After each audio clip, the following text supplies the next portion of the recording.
presentation of the Indira Gandhi Prize for Peace, Disarmament, and Development for 2018. This prize recognizes men, women, and institutions whose work has promoted the causes Indira Gandhi espoused, the issues she championed, and the concerns she expressed. In essence, they celebrate her life through their own accomplishments, which, so to speak, take forward her legacy. Indira Gandhi was a deeply committed political personality. Born in a political family, she grew up as a child and teenager as an intimate part of our freedom movement. For 17 years, she lived with our country's first prime minister before becoming one herself for 16. But she was a person of diverse interests. Her contributions to nation building are well documented. She was equally committed to India's culture, to its arts and crafts, to its heritage.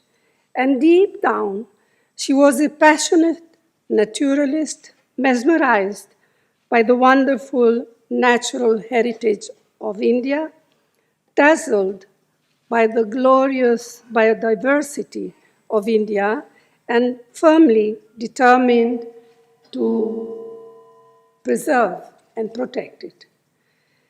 In late 71, even while being completely engrossed in the grave crisis on India's eastern border with Pakistan, she found time to initiate action that would lead to the passage of the landmark law to protect our wildlife.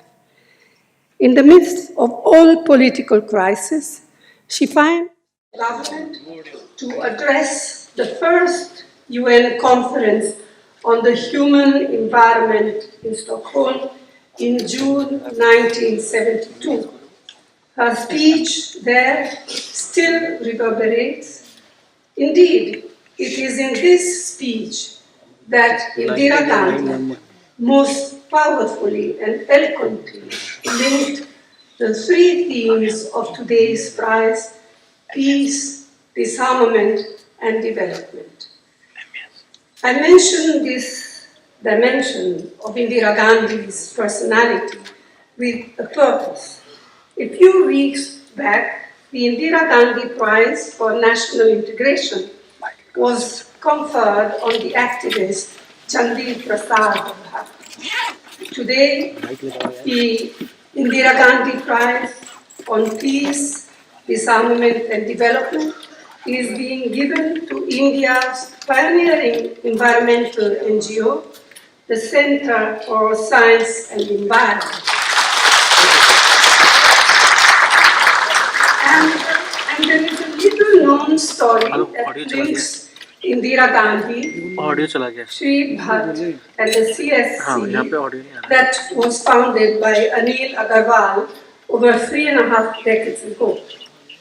One of Indira Gandhi's very first interviews after she had returned as Prime Minister in January 1980 was to Anil Agarwal for the well-known British science magazine called Nature.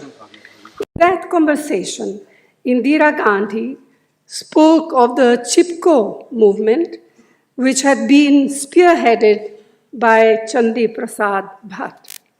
Questioned by Anil Agarwal, she spoke of the urgency to protect India's forests, and a few months later, the landmark Forest Conservation Bill was passed. Since its establishment, CSC has become virtually India's conscience in the fight to preserve, protect, and improve our natural environment. Over the years, it has striven to raise awareness of the problem, long before it became the major crisis we face today.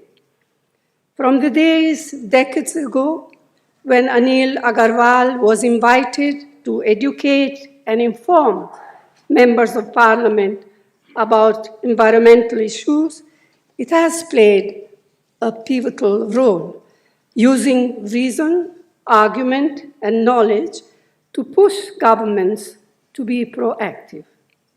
We who live in this capital, notorious now as the world's most polluted city, can recall the difference in air quality when compressed natural gas was introduced in public vehicles.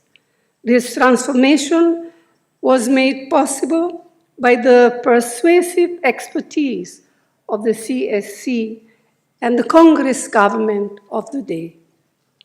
The Center has worked closely with governments in other initiatives to reduce pollution, such as a reduction in the use of diesel and an improvement in its quality, reducing water consumption in the manufacture of paper using wood not from natural forests, but tree plantations, profit sharing by mining companies with deprived local communities.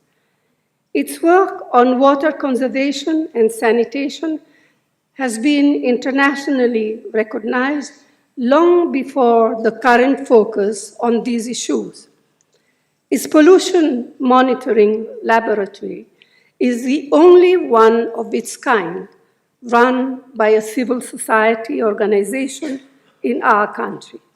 Critically, it has worked hard to establish the principle of equity in the approach to climate change discussions, emphasizing the great need to be fair to the poorest, who are the worst hit by this global phenomenon.